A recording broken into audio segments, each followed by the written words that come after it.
Bonjour, vous êtes bien sur la chaîne Nourrir Manger et je suis Bruno Parmentier. Nous abordons aujourd'hui le deuxième chapitre A2 de ma petite encyclopédie sur l'histoire de l'agriculture. Et cette deuxième vidéo enfonce le clou. Bravo les agriculteurs.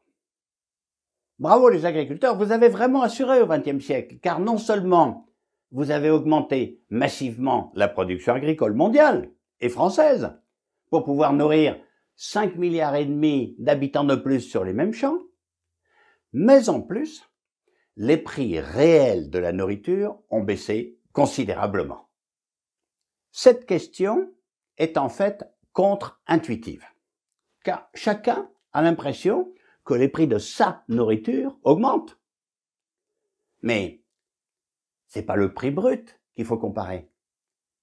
C'est les prix de la nourriture et les revenus. La vraie question, c'est comment évolue la part de mes revenus que je consacre à me nourrir. Et là, les chiffres parlent de façon extrêmement éloquente. Un ouvrier, par exemple, payé au salaire minimum, devait travailler 4h30 dans les années 60 pour se payer 1 kilo de poulet. 4h30.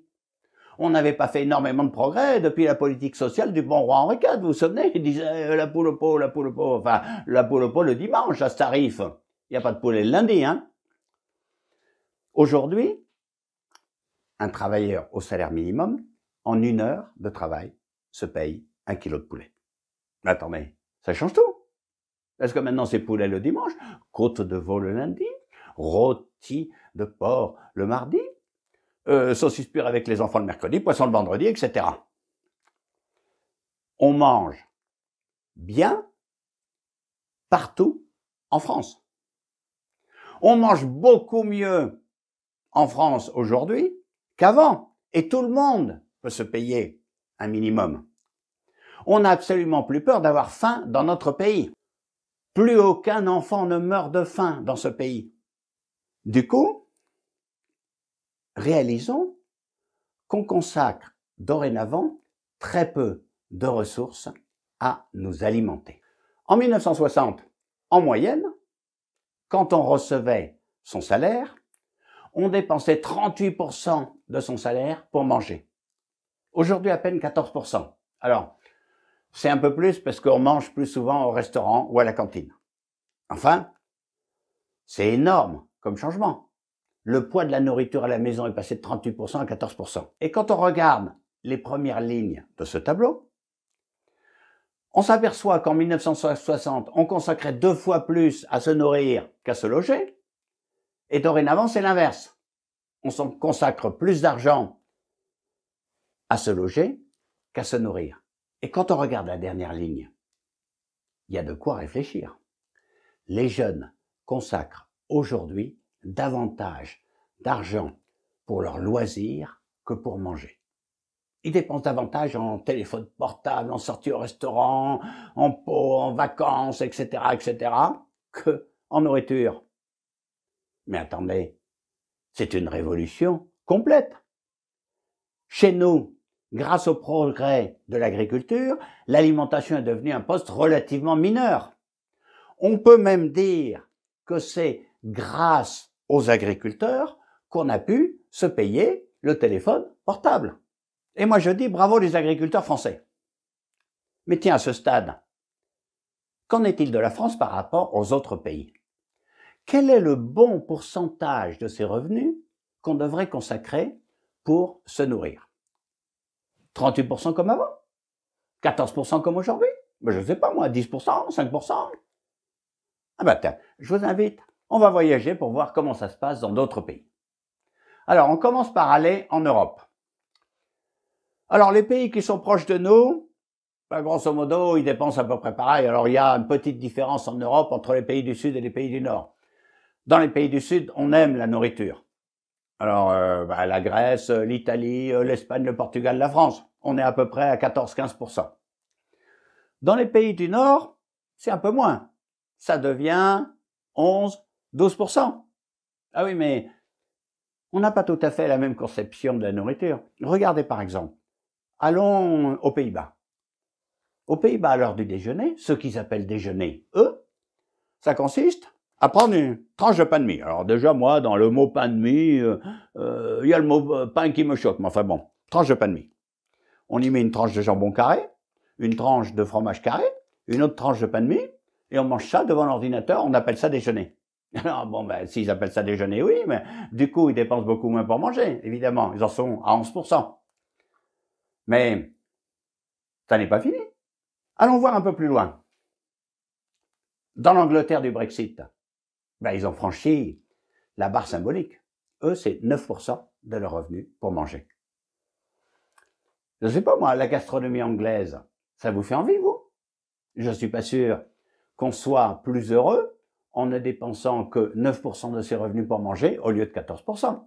Ah, allons plus loin, tiens, allons voir chez Monsieur Trump. Vous savez, l'homme de la Maison Blanche qui invite les gens à manger des hamburgers à la Maison Blanche. Eh ben, eux, attendez, 7% seulement. En moyenne, aux États-Unis, on dépense un pourcentage 2 fois moindre de son salaire pour manger. Chez nous, c'est 14% en moyenne. Chez eux, c'est 7%. Et alors, ça vous fait envie? Tout le monde au hamburger? Tout le monde obèse comme les États-Unis? Moi, attendez, comme je suis persifleur. Il y a un autre chiffre qu'on peut mettre en comparaison. Combien ils dépensent pour se soigner, tiens? Combien ils dépensent pour se soigner? Ah ben, en moyenne, sur la vie, on dépense toujours beaucoup plus quand on est vieux que quand on est jeune, en moyenne. Mais en moyenne, 9 000 $ par an. Et nous, ben 4 500, 2 fois moins. Tiens, c'est curieux. Aux États-Unis, on consacre 2 fois moins de ses revenus pour se nourrir et 2 fois plus pour se soigner. Bon, il y a peut-être un léger lien. Il y a peut-être un lien, une espèce de chaîne, vous savez, McDo, Hosto. C'est pas automatique, mais enfin, quand on se nourrit pas bien et pas cher, il y a plus de chances d'aller à l'hôpital. Et donc, je ne suis pas sûr que la course pour dépenser le moins possible de son salaire pour manger, ce soit la seule course qui puisse nous rendre heureux. Élargissons encore notre regard. En Russie, eh ben, c'est 29%. En Chine, c'est 25%. Ah oui, mais la différence, c'est que, comme on l'a vu au chapitre précédent, la Chine est devenue un très grand pays agricole. C'est le premier produit agricole du monde. Et donc, ils ont baissé un peu plus que la Russie. La Russie, ils comptent sur son gaz. Et bon, ils sont pas très bons en agriculture. Mais, allons plus loin. En Algérie, 44% des revenus pour la nourriture. Ben là, ça commence à devenir sérieux. Mais attendez, il y a encore plus intéressant. Au Nigeria, 57%. 57% de l'ensemble des revenus du Nigeria, c'est pour acheter de la nourriture, pour se nourrir. Ah ben là, ça devient très très sérieux. Mais attendez, le Nigeria, c'est pas ce grand pays pétrolier. Ah, c'est corrompu. Ben, on imagine bien que les très très riches du Nigeria, parce qu'il y en a beaucoup dans les pays pétroliers corrompus, ben, ils vont pas dépenser 57% de leur très très grande richesse pour se nourrir. Donc quand dans un pays c'est en moyenne 57%, mais qu'il y a des riches et des très très riches, ça veut dire qu'il y a des pauvres qui dépensent, allez, 80% de leurs revenus pour manger. Et du coup, l'alimentation, c'est le souci constant pour ces gens-là. Tiens, voyageons encore. Si on allait au Bangladesh, vous savez, le Bangladesh, ce pays qui fait tous nos textiles, voilà. Ah non, mais ça, ils sont bons en textile, hein. Ils payent pas beaucoup, hein. Bon. Les ouvrières du textile, salaire de misère. Qu'est-ce qu'elles achètent avec ce salaire de misère? Ben, du riz. Du riz, point final. Ils consacrent 80% de son salaire de misère pour acheter du riz.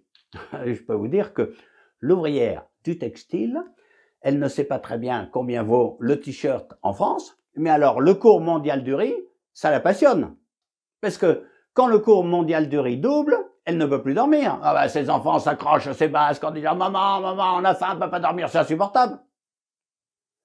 Autrement dit, nous vivons sur une planète où il y a des gens qui dépensent 7% de leurs revenus en moyenne pour manger, et dans d'autres régions, 80%.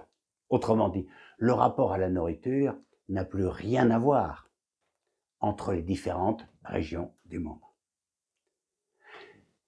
Le problème, c'est que c'est là où on dépense un grand pourcentage de ses revenus pour manger que la population augmente. Et comme on va le voir, on va avoir du mal à augmenter la production agricole, particulièrement dans ces pays, notamment parce que souvent ce sont des pays tropicaux qui vont souffrir beaucoup avec le réchauffement climatique. Autrement dit, d'un côté on dit bravo les agriculteurs, globalement on mange beaucoup mieux et on dépense un nettement moindre pourcentage de son salaire pour mieux manger, mais en même temps, ces acquis ne sont pas définitifs. On n'a actuellement aucune idée de combien de personnes auront faim, auront du mal à se nourrir, quand en 2050, on approchera les 10 milliards. C'est ça qu'on va analyser dans d'autres chapitres de cette encyclopédie Nourrir, manger. Rendez-vous sur d'autres chapitres. Bonsoir.